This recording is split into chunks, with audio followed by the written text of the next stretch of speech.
Hey Crafty Babes, Andrea here. Welcome to another Crafty Babe exclusive.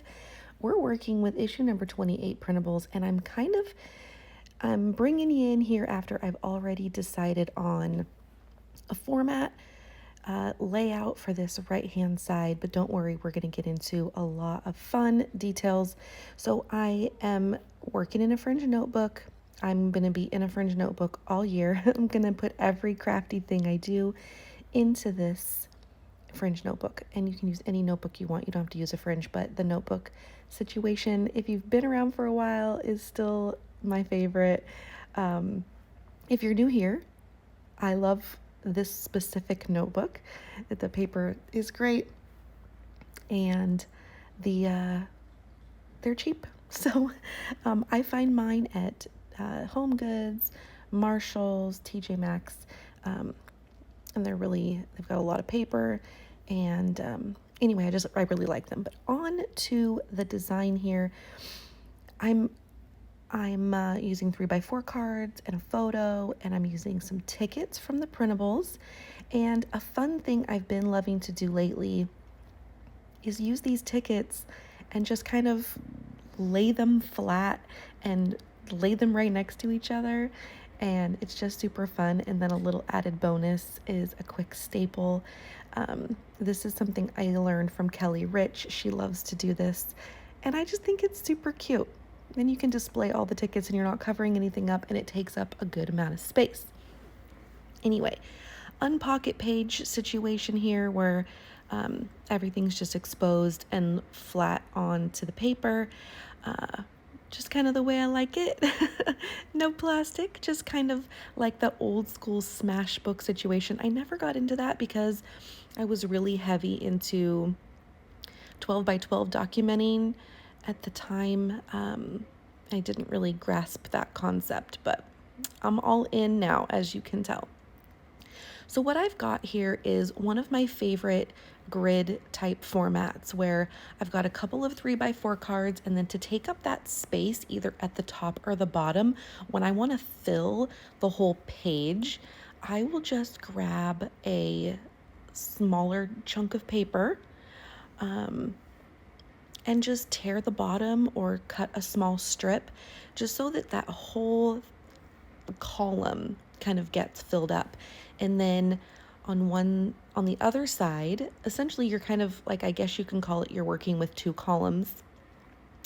But it all works together. So I don't think of them as being separate. I think of the whole page together, but I'm just going to say that for reference. And then the other open sections can be used for like a cluster, which we're going to make together here. So far, I've got a couple of hearts, I've got a Polaroid, a label, and maybe a little piece of washi strip. So we've got a lot to work with here. And like I said, everything here is from the issue number 28 printables. This is the It's About Time theme, and these really fun kind of pastel colors, and loving this whole color scheme and loving the fact that I can use just a few colors together, or I can use all the colors together. And right here, we're kind of going with a pink, yellow, teal thing. So the reason why I brought you in a little bit late on the layout on the right-hand side is because, well, two reasons. Sometimes I need to kind of figure things out before I turn the camera on so that I have a plan. I can't always just willy-nilly on camera. So I kind of had to get that figured out first. And then the other reason is because we're going to spend a little bit of time on the left-hand side, which in the beginning didn't really look like we were going to do anything over there, but that's going to be a major thing over there. And here I am, I'm using my little Dymo Express label maker, which is just basically like an old school chunk. It just makes a label by making an impression. And I started off by using my black labels, but then it felt like there's no other contrast on this layout. Like none of my ephemera pieces have black in them, so I felt it was a little bit too harsh. So I went over and grabbed my pink label, and we're going to use that because the color is perfect. If you didn't know anything about this, We Are Memory Keepers, I believe, made a triple pack of like Dymo labels, and it came with red, pink, and yellow, and the pink was just perfect here. So that feels much better as part of our cluster, so we're going to go with that. I'm just going to get it secured on there, and then we can move on to the left-hand side. And the left-hand side is going to be super fun because the way that I designed the clock and the stamps, they are meant to go together. And of course, I've got a brand new tape runner in here. And when I have a brand new tape runner, the tape like tends to stick to the tape runner until I get going a little bit. So, and the, labels are a little bit old, so the sticky doesn't really work, but that's what we have all the different kinds of adhesives for, even though I just used my tape runner for that. So, okay, we are gonna move on. I've already pre-cut this pink pattern paper from issue number 28, obviously. I've already cut it down to size for this notebook, and I am just going to glue or adhere that to the left-hand side of the page as best as I can. Perfection is not a thing that we do here. I mean, we do a little bit, but not like obsessively. So my idea is that we're going to have the clock here, and then we're going to have like some fun things coming out from behind it. I really want to reuse this heart paper because I used it at the bottom of the other page, so kind of to pull that in. And plus it's an open pattern, and we're working with a darker pattern and a darker card, just designs that are kind of tight, whereas this one's a little bit more open. And then the way that I designed the stamps, the number stamps, I designed them specifically to fit inside of the clock so that you could actually customize that clock to be whatever you want.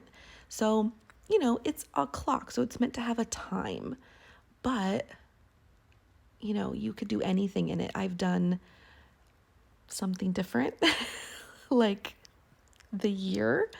So it totally works. But right now, I'm going to do 5:15 a.m. And all that really means to me is that while I love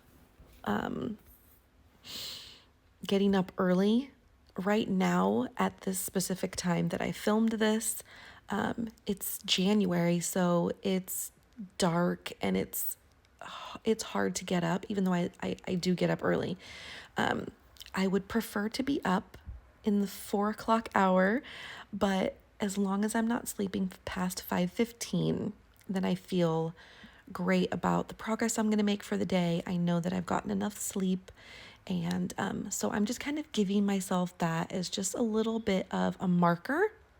It doesn't mean I have an alarm set or anything. It's just kind of a marker for me. But anyway, the point here is that look how perfectly these number stamps fit inside the clock. So if you were able to grab the stamp set and you didn't know this already, your mind is probably blown right now, and you're gonna hopefully go make something really fun with this clock and these flip numbers. So I'm also gonna do the 00 at the end, and then another thing within the stamp you'll see is that AM and PM, they are separate stamps. I kind of wanted to make them together so that they could just be stamped right there on the left, but making them separate meant that they could have more uses. So what you could do, like a clock would normally have just one of them lit up. If you wanted, you could do like 2 different colors. Like you could have one gray and one pink, and have the pink one be the highlighted one. But for me, I just decided to just do the AM in the pink, and it would be fine. So what we're gonna do is just confirm where everything is gonna live. I want to be able to like see everything and just make sure everything feels balanced. And I really like that. It's looking good. The other thing I want is for the clock to like pop off. So we're gonna use a little bit of foam tape, and but I think we're good.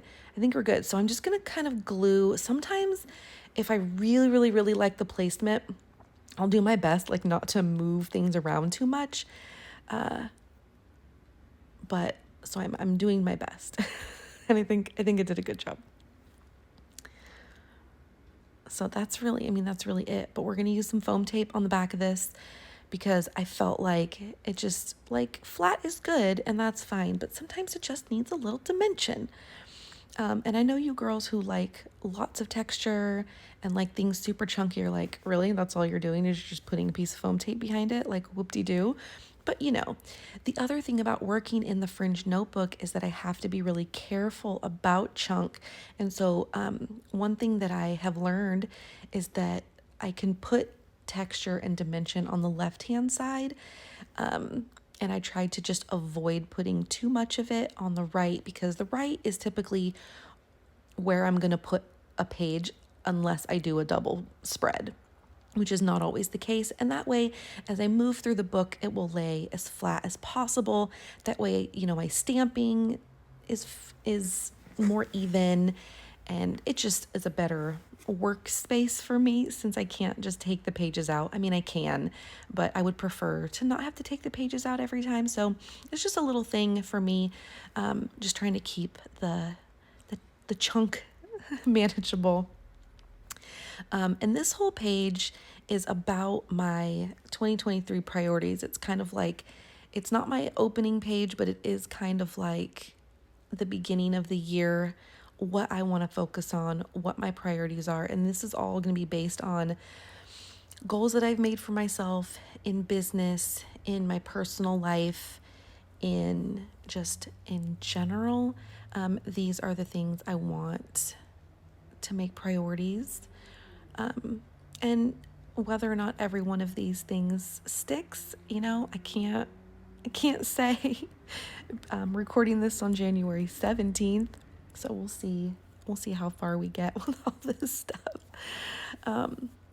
But the idea here is just making a conscious and crafty effort to like document these things.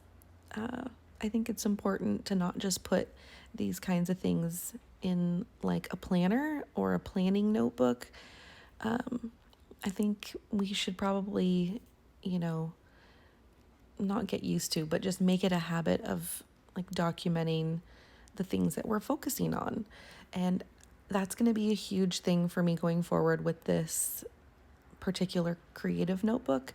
I can't wait to kind of take you guys through the things that I've done inside of it because it is going to be less memory keeping and more creative play mixed in with memory keeping. So it's going to be kind of fun. I'm excited about it already, especially with the things I've been doing so far. So there we have it, babes. We have completed a layout together. Just some fun ways to use issue number 28 printables.